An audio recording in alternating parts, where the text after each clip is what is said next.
Halo, selamat datang di channel saya. Oke, pada video kali ini saya akan menjelaskan tentang matematika ekonomi ya, yaitu tentang penerapan fungsi linear dalam ekonomi makro. Oke, kita akan melihat bagaimana fungsi linear ini banyak digunakan ya, penerapannya dalam ekonomi makro. Nah, tapi khusus kali ini kita hanya bicara tentang ekonomi makro. Apa sih ekonomi makro itu? Kita lihat dulu. Dari gambarnya kelihatan ya, makro itu artinya adalah keseluruhannya besar. Nah, ekonomi makro ini merupakan cabang ilmu ekonomi yang membahas aktivitas ekonomi secara keseluruhan. Ya, jadi terutama ini mengenai pertumbuhan ekonomi, baik itu inflasi, pengangguran, dan berbagai kebijakan perekonomian yang berhubungan serta dampak atas beragam tindakan pemerintah terhadap hal-hal tersebut ya. Oke, kemudian eh, penerapan fungsi linear dalam bidang ekonomi makro ini kita akan lihat dari dua sisi ya, yaitu fungsi pendapatan nasional yang terdistribusi menjadi fungsi konsumsi dan tabungan. Jadi kita akan lihat pendapatan nasional itu dari distribusi konsumsi dan tabungan. Kemudian yang kedua, fungsi pendapatan nasional akan dihitung melalui pendekatan dari pengeluarannya ya. Jadi fungsi pendapatan nasional dilihat dari fungsi konsumsi dan tabungan, kemudian yang kedua dari pendekatan pengeluaran. Oke, kita akan lihat dulu satu-satu. Yang pertama, itu adalah fungsi pendapatan nasional yang terdistribusi menjadi fungsi konsumsi dan tabungan. Nah, kita perhatikan dulu apa itu artinya pendapatan ya. Nah, pendapatan suatu negara ini terdistribusi karena digunakan untuk kebutuhan konsumsi dan sisanya jika ada ditabung dengan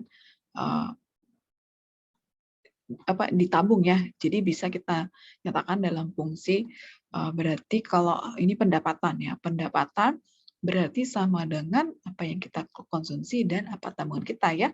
Atau boleh kita tuliskan Y itu sama dengan C ditambah S. Dengan Y itu adalah pendapatan nasional dan C itu adalah konsumsi dan S itu adalah saving ya, tabungan. Oke, Y sama dengan C ditambah dengan S. Nah, fungsi konsumsi ini bisa juga kita nyatakan dengan C sama dengan C0 ditambah BY. Kenapa? Karena memang ada konsumsi yang tidak bergantung pada besarnya pendapatan. Jadi memang konsumsi yang harus dikeluarkan gitu ya. Dan yang kedua itu ada konsumsi atau yang kita kenal dengan autonomous consumption ya. Itu C0-nya lebih besar dari 0. Dan yang kedua adalah ada konsumsi yang bergantung dengan pendapatan ya. Atau kita buatkan ini adalah koefisien dari Y ini ya, atau konsumsi yang dipengaruhi oleh besarnya pendapatan kita ya. Nah, itu yang kita kenal dengan B di sini. B itu antara 0 sampai dengan 1. Oke, kalau tadi kita buatkan Y sama dengan Y itu sama dengan C ditambah S. Sedangkan di sini C itu sama dengan C0 ditambah BY. Tadi kita sudah lihat bahwa konsumsi ini juga ada dipengaruhi oleh pendapatan gitu ya. Berarti boleh kita tuliskan Y sama dengan C0 ditambah BY ditambah dengan S. Oke, artinya ini sama-sama Y ya. Bisa kita tuliskan di sini bahwa saving S sama dengan berarti ini kita pindahkan min C0 ditambah Y dikurang dengan BY. Atau S sama dengan min C0 ditambah kita keluarkan Y-nya, berarti 1 dikurang dengan B dikali dengan Y. Nah, itulah dia si shaping. Atau boleh kita tuliskan seperti berikut ini ya. Sorry, ini margin. Sorry, saya jelaskan dulu. Di sini B inilah MPC-nya ya, marginal propensity to consume ya. Jadi di sini nanti ada B dan 1 kurang B. Nah, untuk S ini min C0 ditambah dengan 1 dikurang BY ya. Atau bisa kita tuliskan tadi yang ini fungsi tabungannya. Kalau kita lihat dari fungsi konsumsi dan yang dipengaruhi oleh pendapatan bisa dituliskan bentuk begini ya. Di mana min C0 adalah tabungan yang tidak bergantung pada besarnya sorry ini min channel ini adalah tabungan yang tidak bergantung pada besarnya pendapatan. Ya, min channel ya. Kalau channel tadi adalah konsumsi yang tidak bergantung pada pendapatan. Oke, channel ini lebih besar dari 0, kemudian atau yang disebut dengan autonomous saving, kemudian 1 dikurang B adalah tabungan yang bergantung pada pendapatan. Nah, perhatikan pada saat dikonsumsi tadi itu adalah BY ya, tapi pada saat di saving berarti adalah 1 dikurang dengan B. Oke, Y. Nah, ini yang kita buatkan nanti namanya adalah marginal propensity to save ya, atau MPS. Nah, 1 dikurang BY ditambah B berarti itu kan sama dengan 1 ya. Jadi boleh kita tuliskan di sini marginal MPC itu saya B ya. Kemudian MPS adalah 1 kurang B. Jadi jangan terbalik ya. C itu yang konsumsi yang B ya. Nah, kemudian MPC ditambah MPS-nya kita bisa tuliskan sama dengan 1. Oke. Kemudian kita lihat dulu contohnya, suatu negara diketahui memiliki konsumsi otonomis sebesar 300 juta. Marginal to save-nya adalah 0,45. Kita akan buatkan fungsi konsumsinya. Ya. Oke. Nah, ini diketahui berarti marginal to save ya, MPS. Oke, MPS itu berarti tadi sama dengan 1 dikurang B. Jadi kalau kita mau tuliskan di sini berarti C0-nya, oke, saya buatkan dulu fungsi konsumsinya, fungsi tabungannya yang ditanyakan ya, berapa yang dikonsumsi, kemudian berapa yang ditabung kalau pendapatan 1 miliar. Nah, kapan pada pendapatan berapa tidak ada yang ditabung. Oke, kita akan lihat ya. Di sini berarti C0-nya itu adalah sama dengan 300 juta ya.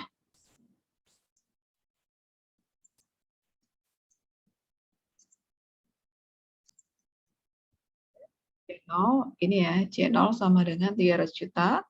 Kemudian ini apa? MPS. Ya, MPS itu tadi adalah 1 dikurang B.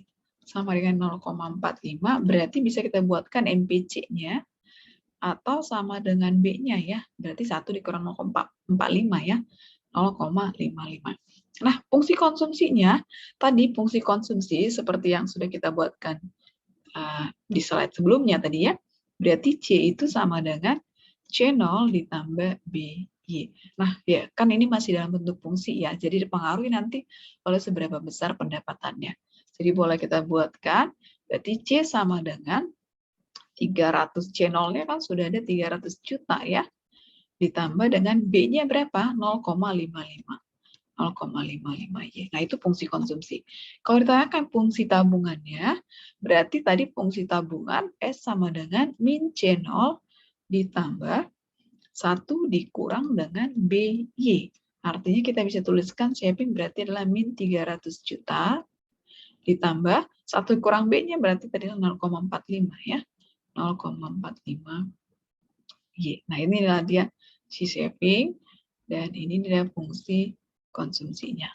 Nah, berapa yang dikonsumsi jika pendapatan nasional 1 miliar? Nah, ini tinggal dimasukkan Y-nya sama dengan 1 miliar. Maka C sama dengan 300 juta ya, ditambah dengan 0,55 kali 1 miliar. Nah, 1 miliar dikali 0,55 berarti adalah 550 juta ya, tambah 300 berarti sama dengan 850 juta. Oke. Nah, berapa yang ditabung jika pendapatan nasional 1 miliar? Berarti savingnya ya. Kalau sudah ada konsumsi, tadi Y sama dengan C tambah S ya. Langsung aja adalah 150 juta. Oke, atau mau menggunakan fungsi ini boleh. Min 300 juta, sorry ini kurang 0,3, ditambah dengan 0,45 kali 1 miliar, berarti 450 juta. Ya, 450 dikurang dengan 300, berarti ada 150 juta. Boleh menggunakan fungsi ini atau boleh langsung dikurangin. Nah, yang berikutnya pada pendapatan nasional berapa di mana tidak ada yang ditabung. Artinya di sini adalah tabungan itu sama dengan konsumsi. Ya. Atau kita buatkan di sini S itu berarti sama dengan tabungan sama konsumsi. Y itu sama dengan konsumsi. Pada saat tidak ada yang ditabung berarti savingnya sama dengan 0. Kan Y itu sama dengan C ditambah S ya. Jadi savingnya sama dengan 0. Oke, berarti di sini langsung aja tadi C-nya itu sama dengan kan yang ini ya. 300 juta ditambah dengan 0,05 Y ya. Berarti boleh kita tuliskan di sini pada, oh sorry, bukan itu ya. Y sama dengan C berarti ya. Pada pendapatan nasional berapakah tidak ada yang ditabung? Berarti kita bisa tuliskan Y sama dengan C0 ditambah dengan BY. B-nya tadi berapa? Itu adalah 0,55 ya. 0,55 Y. Oke, tinggal kita ini aja. Berarti channelnya tadi yang ini ya. Berarti Y dikurang ini berarti 1 dikurang dengan 0,55 Y sama dengan C0 gini ya. Berarti Y sama dengan C0-nya berapa tadi? Ini udah 300 juta ya dibagi dengan 0,45 ya. Oke.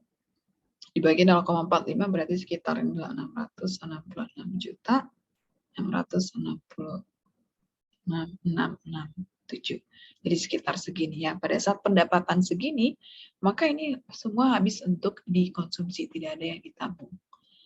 Ya. Oke. Nah, kita akan lihat yang berikutnya.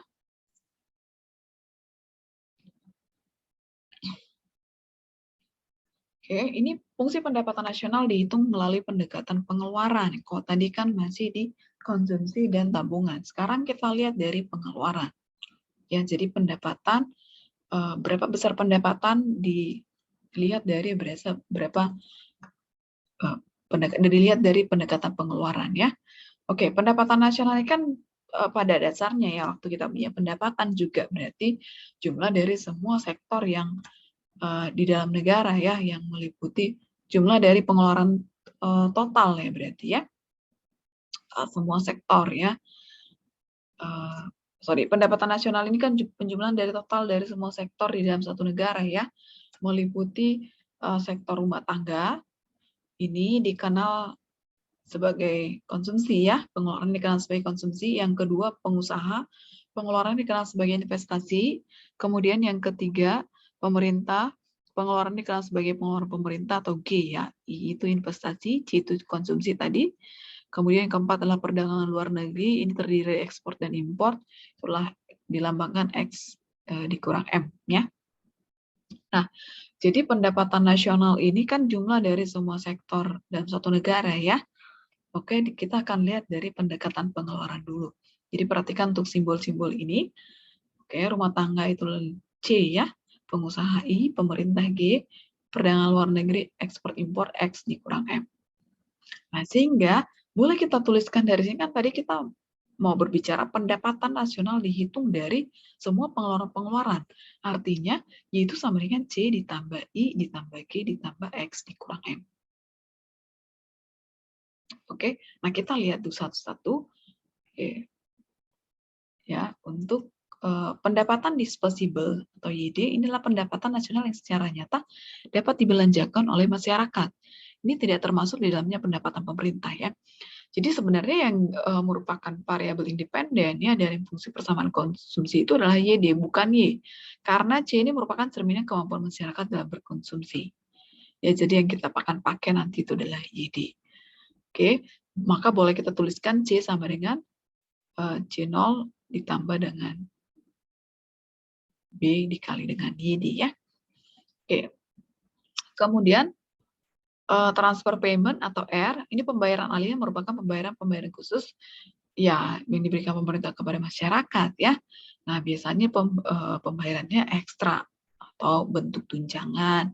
Misalnya tunjangan pensiun, tunjangan THR atau gaji ke-13 dan lain-lain. Nah, berikutnya ada pajak. Ini ada dua jenis. Ada pajak yang tidak tergantung pada besarnya pendapatan atau T0 ya, yang kita kenal dengan autonomous tax, nilai besar dari 0 juga.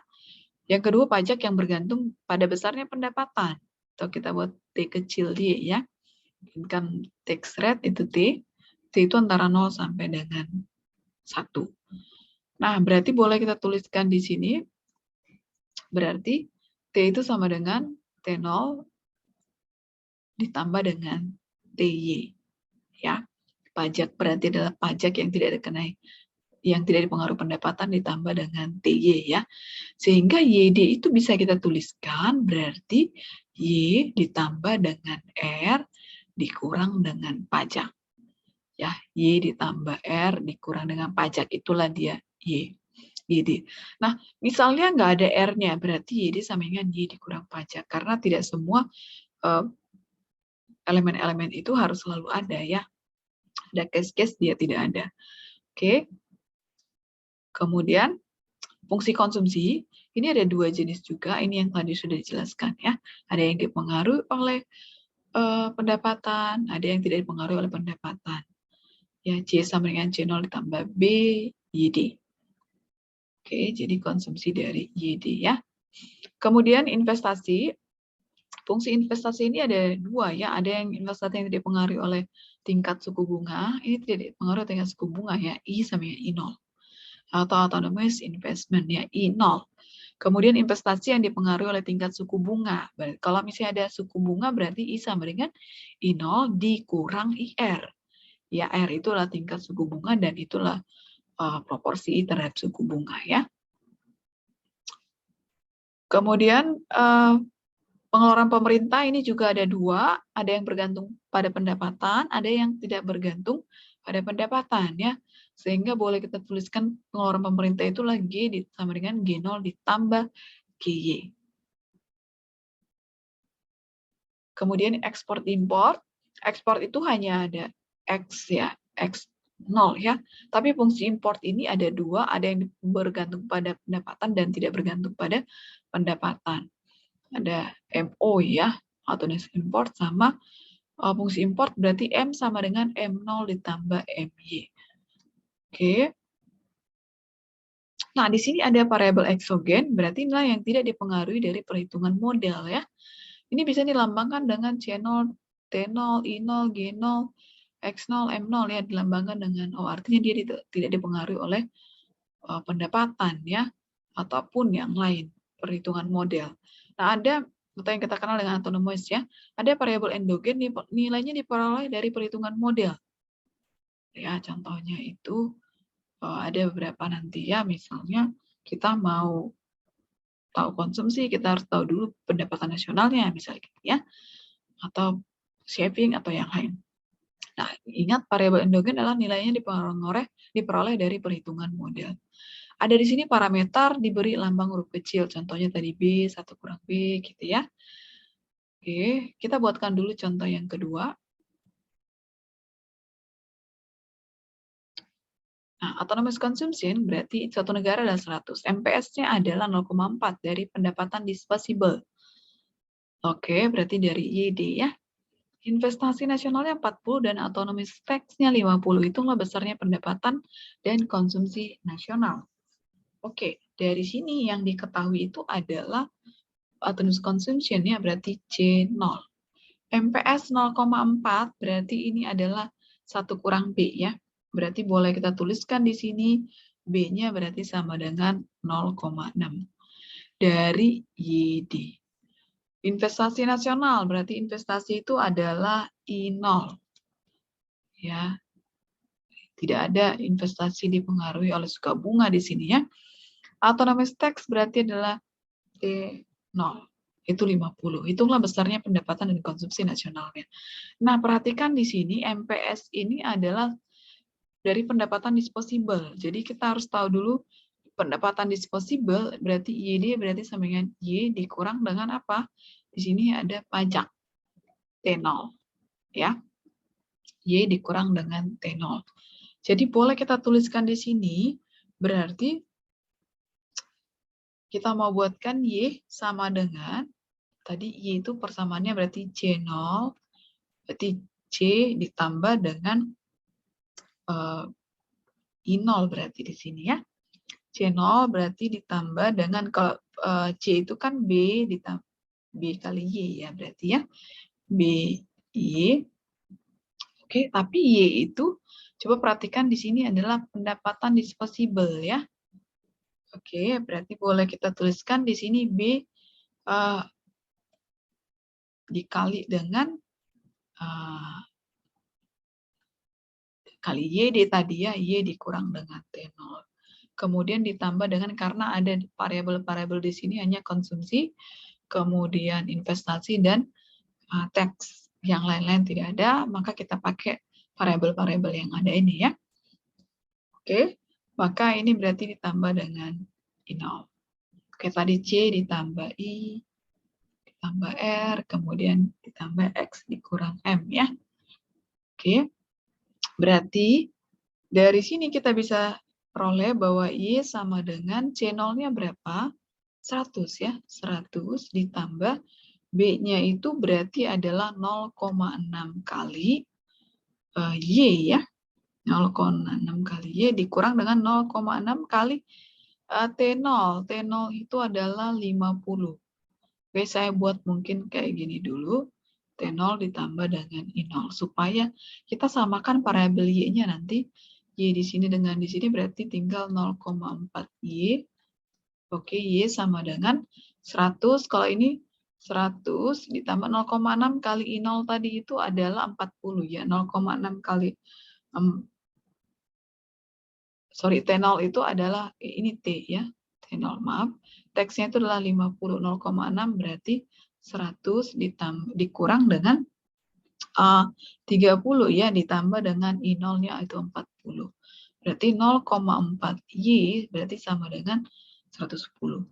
Y-nya berarti tinggal kita bagilah 275.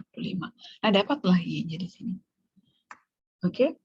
Kemudian berarti kita bisa tahu dari sini kalau Y segini, maka YD-nya langsung kita masukkan ke persamaan ini ya.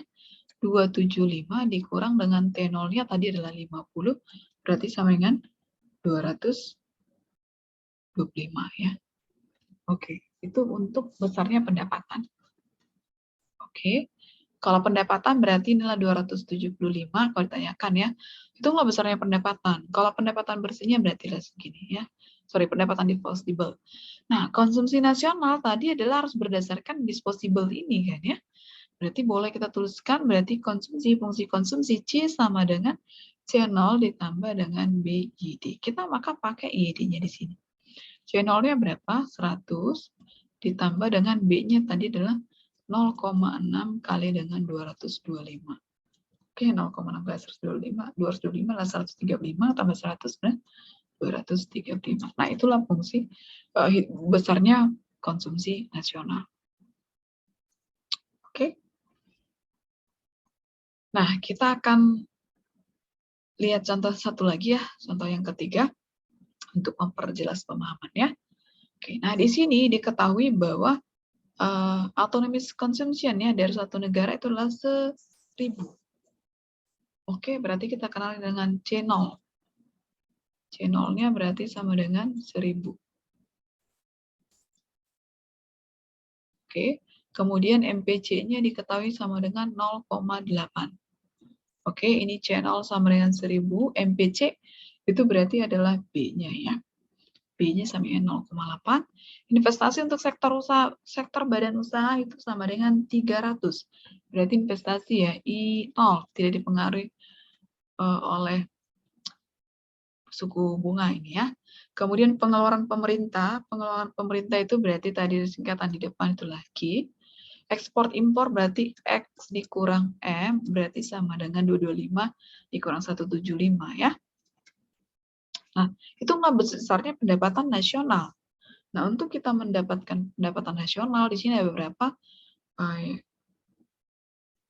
pengeluaran ya. Yang pertama itu adalah konsumsi, kemudian ada investasi, kemudian ada pengeluaran pemerintah, G, kemudian ada ekspor dan impornya. Nah, ini seperti rumus di depan. Oke. Berarti boleh kita tuliskan di sini Y sama dengan segini ya. Nah, Y sama dengan si C ini tadi sama dengan C0, C sama dengan, C sama dengan C0 ditambah B, Y ya. Berarti boleh kita tuliskan di sini kita pakai Y karena tidak ada pajak di sini juga. Jadi pakai Y ya.